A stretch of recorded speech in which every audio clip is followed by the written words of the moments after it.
tonight, Troy students got jiggy with it for homecoming. Plus, the new Ilium Idol winner has been announced. Stay tuned. TrojanVision Nightly News starts now. From the high-definition digital production center on the Troy campus, with news from Troy University locations around the world, this is TrojanVision Nightly News. Hello and welcome to TrojanVision Nightly News for November 8th, 2011. I'm Yasmin Hill. And I'm Courtney Steele. Thank you for joining us this evening. Yesterday, Troy students got to jump around and express their inner child, all while donating to a good cause. Rachel Scarborough has the story.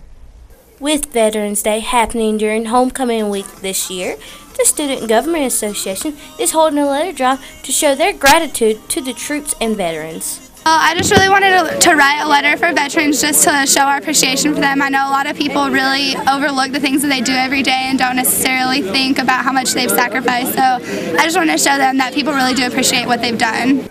The Freshman Forum also wanted to honor veterans while having a little fun. This year, the Freshman Forum wanted to start a new tradition at Troy where we're just kind of celebrating what veterans have done, but at the same time remembering. So we have a letter drive going on, right to my right, and then behind me we also have just a way for us to just jump and have fun and get all the stresses out of homecoming week. So basically, you write a letter to a veteran and then you get to jump all day for free. With all the different organizations participating on campus, they just get kind of stressed out during homecoming. So this is a great time to just let all your worries out and have a great week. Farrell says that while care packages are great to send to the troops, we often overlook the veterans that are back at home. Sometimes our veterans in our veterans' homes or VA hospitals can sometimes be forgotten. I feel like they're the forgotten heroes sometimes in America, and it's important for us to always show that special respect to them as well. This Friday, 11/11, the Freshman Forum hopes to have over 1,111 letters written for troops around the state. Rachel Scarborough, Troy, TrojanVision News.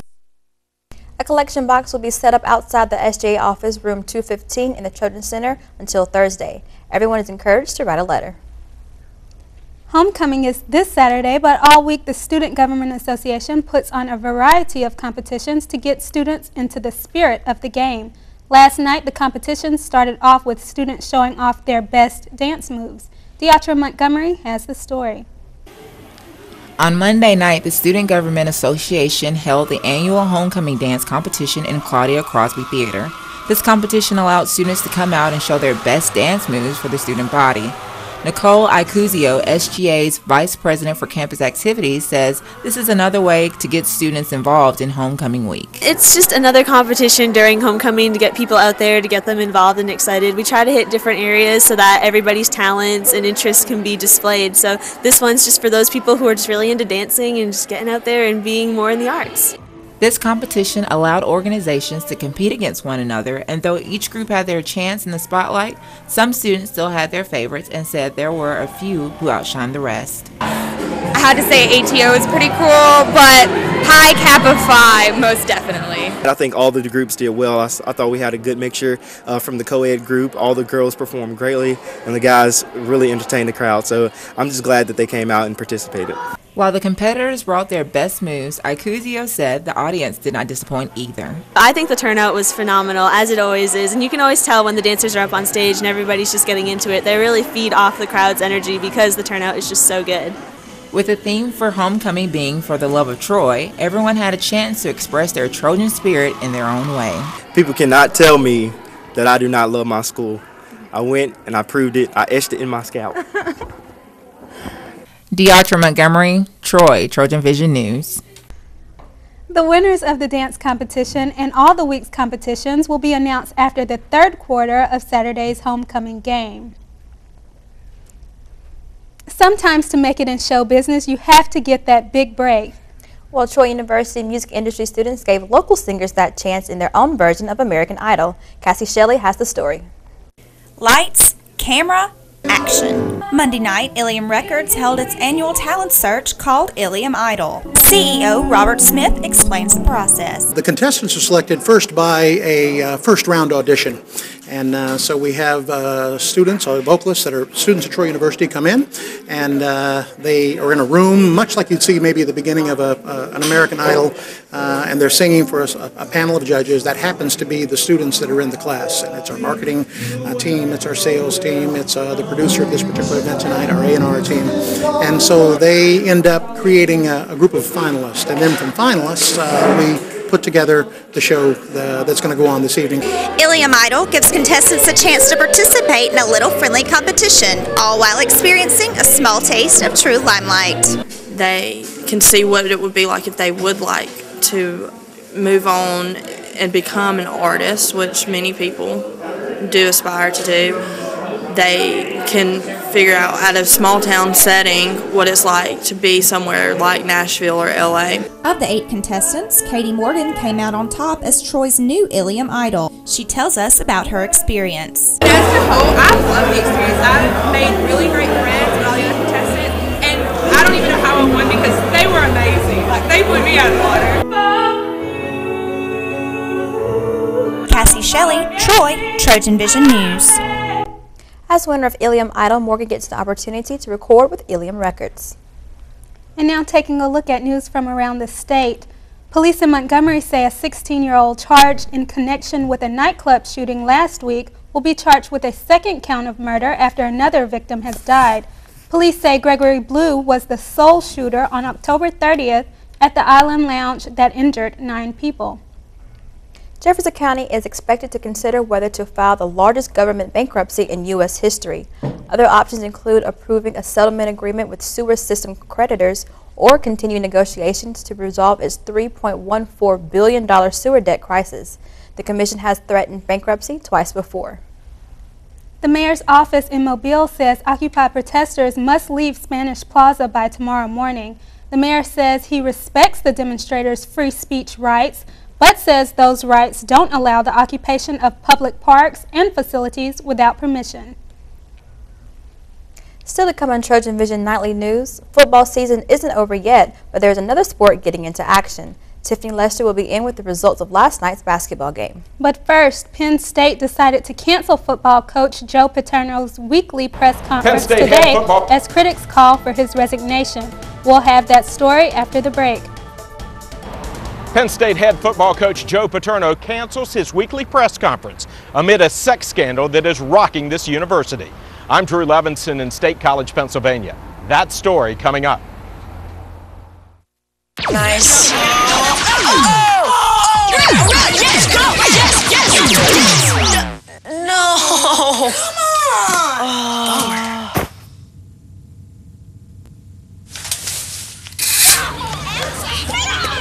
Oops. Yeah, sure. Let's go. Let's go. Moms everywhere are finding ways to keep kids active and healthy. Works every time. Get ideas, get involved, get going at letsmove.gov. There's a lot more to somebody being successful in society than just their diploma. We're in the business of making well-rounded individuals. They taught me so much more than skills. At Troy, they truly believe that one person can make a difference. We want to educate the mind to think, the heart to feel, the body to act. We're not trying to be all things to all people, but what we do very well. Troy University, in class, online, within reach. Troy.edu.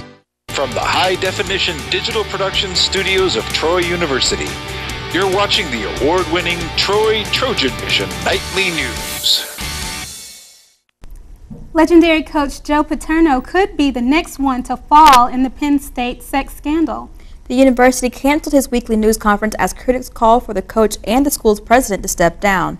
Drew Levison has the latest from the campus of Penn State University. Penn State football coach Joe Paterno got a big show of support outside his home.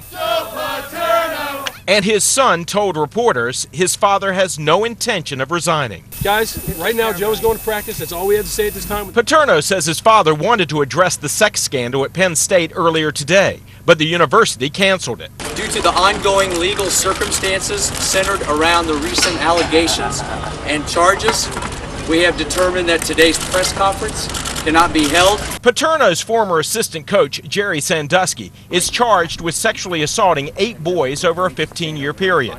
Paterno has taken heat for not going to police after a graduate assistant told him he saw Sandusky assaulting a young boy in a locker room shower in 2002. The coach told administrators, as the law requires, but they failed to alert authorities. Law enforcement is questioning whether Paterno had a moral obligation to do more. Paterno is a legend here at Penn State. During his 6 decades of coaching, he's won 2 national championships and pushed his players to succeed on and off the field. Matt Millen played for Penn State in the late 70s. It's pretty disturbing. Millen was also on the board of the Second Mile. That's the charity Sandusky started for at-risk kids, and is where prosecutors say he targeted his victims. Makes you sick to see that this could happen to this level, if in fact that has happened. It's a black eye on the university and its legendary 84-year-old coach, who may be forced to wrap up his last season with the Nittany Lions. Drew Levinson, CBS News, State College, Pennsylvania. Now Tiffany Lester joins us with sports. Well, Tiffany, no, football isn't quite over yet. However, the basketball team got into some action last night. We did see some basketball action last night, but it wasn't actually the start of the season yet, and I'll get into that right now. And basketball season is underway at Troy University. Well, not officially, but some basketball was played in the Trojan Arena last night as fans got their first taste of the 2011-2012 Trojans in an exhibition match against West Alabama. Danielle Percival has the details. Court is in session. While it's not the regular season just yet, the Trojan men's basketball team did hit the court for the first time this season in an exhibition match against West Alabama Tuesday night and picked up a victory 84-67. An exhibition game may not seem like a big deal, but this was the first opportunity the Trojans have had to display their new up-tempo style of basketball they plan to play this season. Head coach Don Maestri says though the team got out to a bit of a slow start, they found their rhythm. I think we were a little jittery in the beginning, and one reason why we missed some shots early, but got a little comfortable and got better with what we were trying to do in terms of pressing and playing really up-tempo basketball. Troy is looking to play at a much faster pace this season, and that can be noted by the 80 shots they took during the game, near the season high from last year, which was 86 against Idaho State. Maestri said the goal is to wear the opponent down in the second half. We are trying to exhaust people. We got exhausted at times.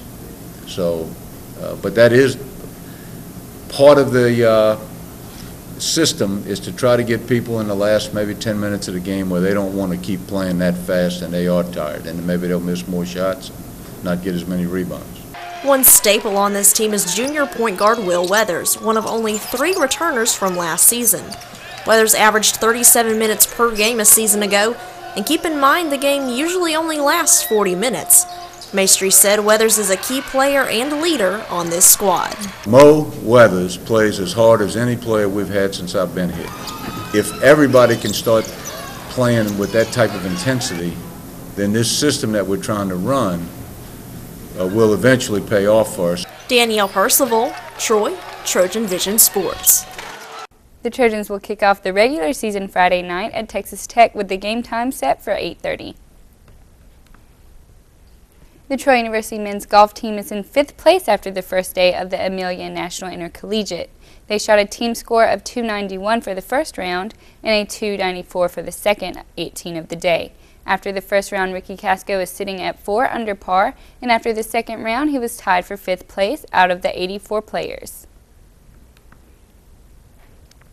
In the Trojan football team's loss to Navy on Saturday, there wasn't a lot of offensive success until late in the game, but the quarterback that helped initiate some of that success may have seen his last action as a Trojan.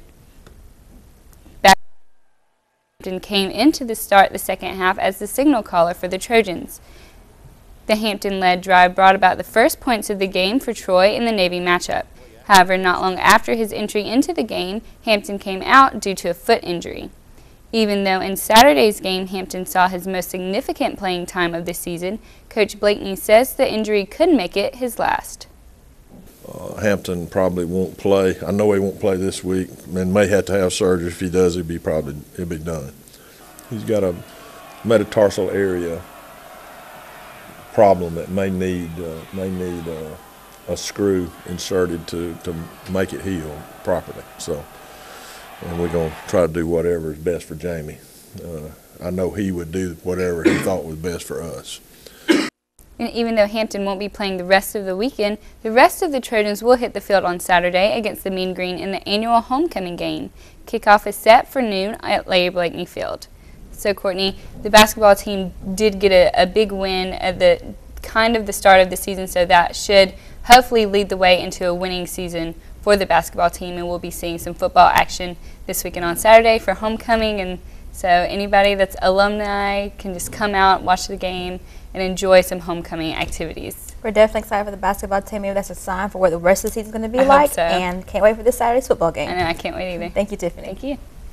Still to come on TrojanVision Nightly News, the government is running the first ever nationwide test of its emergency alert system tomorrow.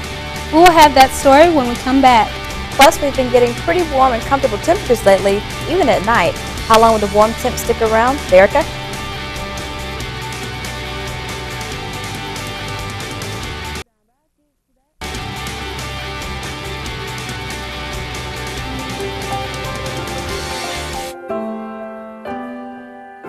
At the heart of what we do in the College of Business is care for the student. It's a personal thing with the students. We feel like the students are our most important asset, our most important products. I have never been anywhere where I've known so many students on first-name basis. They stop by socially to talk to.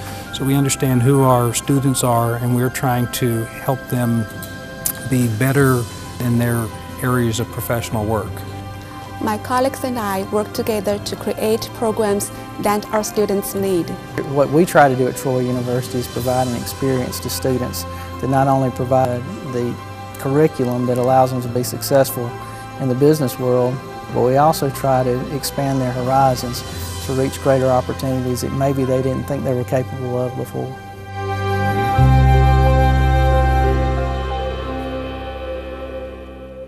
From the high-definition digital production studios of Troy University, you're watching the award-winning TrojanVision Nightly News. The government is running the first ever nationwide test of its emergency alert system Wednesday on every TV station, radio outlet, satellite service, and cable system. FEMA and the FCC will use the system to inform Americans in the event of a national emergency. Randall Pinkston is in New York with more on what viewers and listeners can expect. And the talk is live. Talk shows, soap operas, and every other TV and radio program across the nation will all be interrupted at exactly 2 p.m. Eastern Time Wednesday. For 30 seconds, FEMA and the FCC will conduct the first nationwide test of the Emergency Alert System, also known as EAS. In the past, if you heard it on one station, you could change the channel and listen to something else. Now, if you change the channel, it'll be on that channel as well. EAS is designed to quickly alert Americans about a national emergency, like a nuclear attack, a major power grid failure, or a catastrophic storm. This is the system that's kind of the backbone if nothing else works. Local stations like WFAX AM in Falls Church, Virginia have always been required to run tests individually. Now broadcasters must coordinate with other nearby stations for emergency notifications. We monitor WMAL, WTOP, and we also monitor the National Weather Service. The EAS is a modern-day version of the old emergency broadcast system designed to protect Americans from missile strikes during the Cold War. The new system has never been used on a national scale, but the government says this test is important to ensure it will work in the event of an emergency. Randall Pinkston, CBS News, New York. Derek James joins us with weather. So, Derica, it's November, it's kind of warm. Are the fall temperatures going to kick in, or we still feel more like summer? Well, actually, it's going to be a little bit above this week. So we're actually about to start feeling those fall temperatures, but later on in the week it will kick back up. But first, let's look at our campus snapshot. As we can see, they're still very pretty outside. Getting a little sunlight still, but that should be going down pretty soon. As we look at our current conditions, it is clear. The skies are clear, with temperature coming in at 74 degrees, dew point at 51 degrees, humidity at 46%, barometer at 30.09 inches and falling, with winds coming from the southeast at 5 miles per hour. Today's statistics: a high of 79, low of 54. There was no rain today. Sunrise at 6:05 a.m. and the sun has set at 4:49 p.m. As we look at temperatures from around the state, we see Huntsville coming in at 72, Birmingham at 77, Montgomery at 76, Phoenix City at 72, Troy at 74, Dothan at 74, and Mobile coming in at 74. It's pretty cloudy all throughout the Alabama area. As we look at current temperatures across the southeast, we see that most areas are consistent from yesterday, mostly in the 60 and 70 degree range. Some areas are still hitting the high 80, but those areas, those temperatures are increasingly diminishing across the southeast. But as we look at the U.S. as a whole, we see that it looks pretty much the same from yesterday. The West experienced a lot of 40 and 50 degree weather, but as you can see, it's mostly coming from a stationary front that's coming through with a and as this warm front is leaving going to our area, it will raise their temperatures, and they're also having some few shower systems. But as you look closer into our area, you see that there is a cold front that's coming through that's going to be bringing our cool down over the next few days, and we see there are some rain showers that may be heading our way. So over the next 48 hours, be prepared to have a raincoat on your side, because as you can see on the east, we're maybe experiencing some rain coming soon over the next 48 hours, which mostly is going to be coming probably around Wednesday afternoon. As you can see, we might be experiencing a half an inch to an inch of rain. As we look at Wednesday, you see that's going to be our big chance of rain, by a 40% chance. Thursday, we're just going to have some windy conditions because that rain should be moving out of our area. As we get into Friday, it should be clear, and on game day, it should be clear also. Tonight's forecast is going to be partly cloudy with small chance of rain. Light winds come from the southeast at 4 miles per hour with a low of 55. Then tomorrow, it's going to be partly cloudy with a high of 80. As we look at our class outlook, you won't need a jacket. But as we look at our 4-day forecast, you can see there's a lot of ranges. But on Wednesday, it's our only chance of rain. So as you see, Yasmin, it's going to be a nice Saturday for the football game. Good. We'll prepare for that. Thank you. Thank you.